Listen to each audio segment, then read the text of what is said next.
ಎಲ್ರಿಗೂ ನಮಸ್ಕಾರ.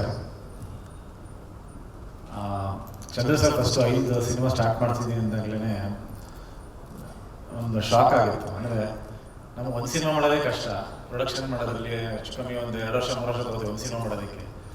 ಒಟ್ಟಿಗೆ 5 ಸ್ಟಾರ್ಟ್ ಮಾಡ್ತಾರೆ ಅಂದರೆ ಅದಕ್ಕೆ ಆ್ಯಕ್ಚುಲಿ ಕೆಪಾಸಿಟಿ ಬೇಕು. ಅಂದರೆ ಬರೀ ದುಡ್ಡಿದ್ರೆ ಮಾತ್ರ ಸಿನಿಮಾ ಆಗಲ್ಲ, ಅದಕ್ಕೆ ತಕ್ಕಂಥ ಪ್ಯಾಷನ್ ಆಗ್ಬೋದು, ಒಂದು ಡೆಡಿಕೇಟೆಡ್ ಆಗಿ ಆ ಕಥೆಗಳನ್ನ ಹುಡುಕಿ ಒಂದು ಟೀಮ್ನ ಫಾರ್ಮ್ ಮಾಡಿ 5 ಸಿನಿಮಾ ಒಂದು ಪ್ರೊಡಕ್ಷನ್ ಮಾಡೋದು ಒಟ್ಟಿಗೆ ತುಂಬ ಕಷ್ಟವಾದ ಕೆಲಸ. ಯಾಕಂದರೆ ಒಂದೊಂದು ಸಿನಿಮಾ ಮಾಡೋವಾಗ ನಮಗೆ ಒಂದು ಎಷ್ಟೋ ದಿನ ಹೋಗಿರುತ್ತೆ ನಿದ್ದೆ ಮಾಡೋದು ಒಂದು ಸಿನಿಮಾ ಮಾಡೋದಕ್ಕೆ. ಸೊ ಈ ಥರದೊಂದು ಸ್ಟ್ಯಾಂಡ್ ತಗೊಂಡಿದ್ದಾರೆ ಅಂದರೆ ಬಹುಶಃ ನಾನು ಆ್ಯಕ್ಚುಲಿ ಅವ್ರ ಸರ್ನ ಈಗ ನೋಡ್ತಾ ಇರೋದು, ಬಟ್ ನಾನು ತುಂಬ ಕ್ಯೂರಿಯಸ್ ಆಗಿದ್ದೀನಿ ಹಿಂಗೆ 5 ಸಿನಿಮಾನ ಒಟ್ಟಿಗೆ ಹಿಂಗೆ ಮಾಡ್ತಾ ಇರೋದು ನಾನು. ಸೊ ಡೆಫಿನೆಟ್ಲಿ ಎಲ್ಲರಿಗೂ ಒಂದು ಕೇಸ್ ಸ್ಟಡಿ ಆಗುತ್ತೆ ಇದು. ಆ್ಯಂಡ್ ಆಲ್ ದ ಬೆಸ್ಟ್ ಹೇಳಕ್ಕೆ ಇಷ್ಟಪಡ್ತೀನಿ ಚಂದ್ರ ಸರ್ಗೆ.